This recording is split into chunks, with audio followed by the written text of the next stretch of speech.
here. It's more accurate. It's more predictable.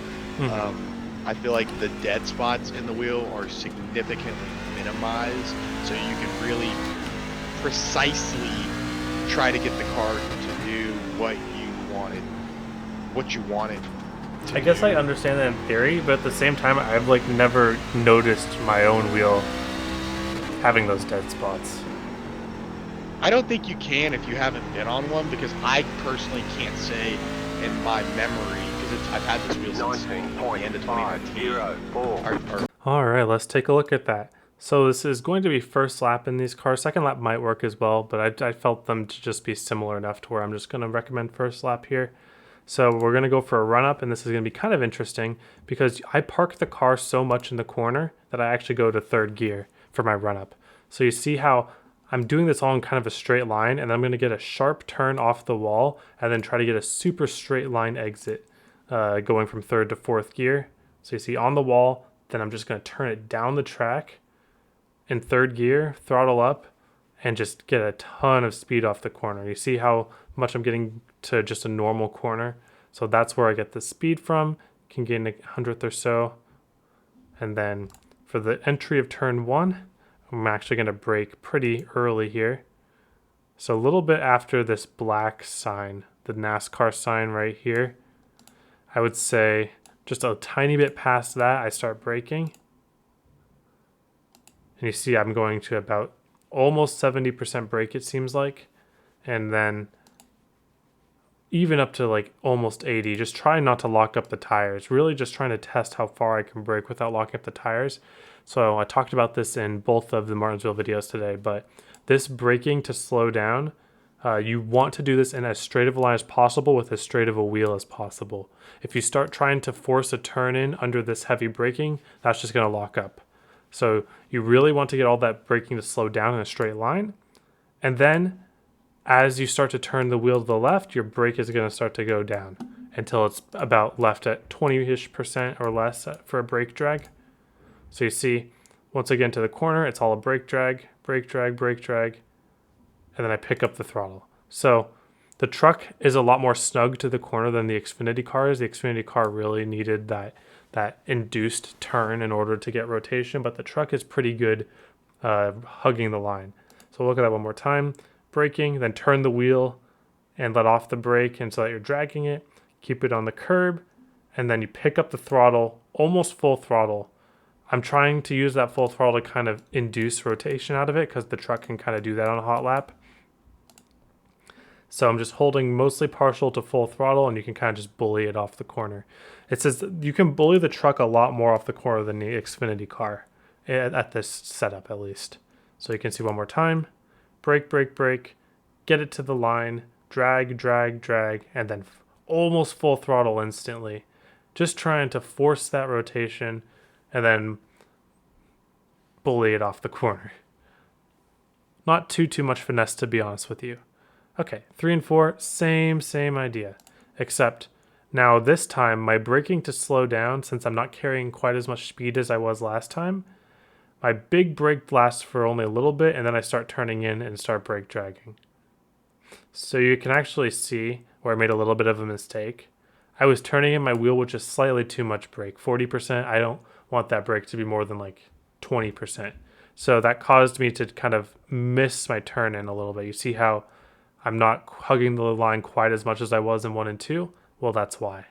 So you really want to make sure that your turn-ins are accompanied by just a little bit less brake than I did there. But still, I was able to kind of salvage it by getting really hard back on the throttle and turning it back down towards the line. Gets a little more loose when you do that because you're having more steering input in that case. More steering input plus more throttle equals more chance of getting loose. But it's a good fail-safe. So I just throttle up the car down the corner. If you ever find yourself about a quarter of a lane up like I did, you can kind of just make this straight line here. Just try to make that as straight as possible, almost like the outlap, except not to as much of a degree. And then the other thing I could have done probably was take some wheel out a little bit earlier. You can see how I tried to force full throttle before my wheel was really turning back center. That causes a sliding loose condition. which you can see in my relative and my wheel here. Cost me a couple hundreds. Wasn't too bad. Definitely not quite the lap I was able to get last time around, but also I'm making this a little bit ahead of time, so I'm not 100% sure of my references, but I'm pretty sure that this will be fast enough to at least show you guys the way and be available for any sort of questions that you may have in the future. All right, now let's go to the long run. All right, let's talk about long run for a little bit. And you may wonder, why are we talking about long run? This is Martinsville. And the answer is, I don't know. But in the event that you do get a long run, these are some things that you want to think about. I like the idea of having a little bit lower of a brake bias so that it helps you rotate the corner better. But if you're running in a really intense, like restart heavy situation, I would maybe keep your brake bias a little higher on the in-car brake bias adjuster, just because that kind of helps you not overdrive the corners. Because if you brake too late with this low brake bias, you'll definitely spin out. So it takes a lot of discipline. So my tips for the race for Martinsville is just going to be really get used to getting to that bottom line. As you see, I'm not doing here, unfortunately. But if you can get from this bottom line, brake early enough, regardless of what your time is, if you can kind of hit this bottom line and roll it, it's going to be really hard for anything to really do anything against you. Because you're not really going to pass anybody on the outside here unless you're just absolutely parking it. But parking it on the white line is pretty darn fast, or I guess the white and red line. And then also, when you're looking behind you and you're afraid of people just completely punting you, just make sure that you're lined up with them. Because the worst crashes happen when you get run over and your bumpers are offset. If your bumper isn't offset with them, the worst thing that can happen is then they just smash you square in the rear, and yes, that sends you up the track, but you're not spinning out. And as long as you're not spinning out, that's okay in my book. There's going to be a lot of wrecks in the race. Qualifying is a must. The last time I raced Martinsville here, I decided not to qualify because I was scared of some of the people in the race. And then I realized, if I'm scared of the people up front, I should be even more scared of the people in back. So, no excuse to not qualify. Really practice your qualifying for this one. If you start first or second or whatever, you can just literally go the whole race without pitting probably, and you'll be completely fine because there'll be a caution every couple laps because people will just be running each other over. But in the event that you get more than like 10 laps in, you can kind of see them doing now, just kind of take it easy. Take it easy, but make sure not to get run over, and just make sure to hit that bottom line every time. Earlier braking than usual, maybe a little less severe. I kind of overdrove that because I was looking at my braking, trying to find out how much I was using. But if you brake a little earlier and a little softer, it'll kind of help you get into that groove. I'm not in that groove right now. I don't like Martinsville too much, as you can probably tell from my previous videos on these.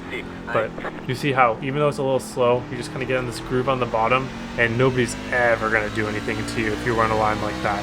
At the very most, they'll give you a little bump in the corner center, but you're going so slow that if someone bumps you corner center completely square, it's just not going to do anything. Like, okay, thanks for the tap, but we're going 50 miles an hour, so like it's not doing anything.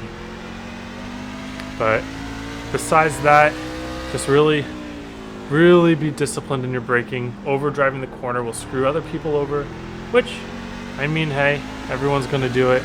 So mistakes happen. Just make sure that you're looking out for your own race, running defensive lines when possible. If you can find some space, then definitely start trying to push a little harder. Tires, I'm not too worried about this race at all. And pit strategy, I wouldn't really want to pit unless I got shuffled out for some reason. Maybe I got spun or something. But if I'm in the top 5, I'd be very hard pressed to pit. But anyways, thank you all for watching. Hope you have a wonderful day, and I hope to see you all on the track.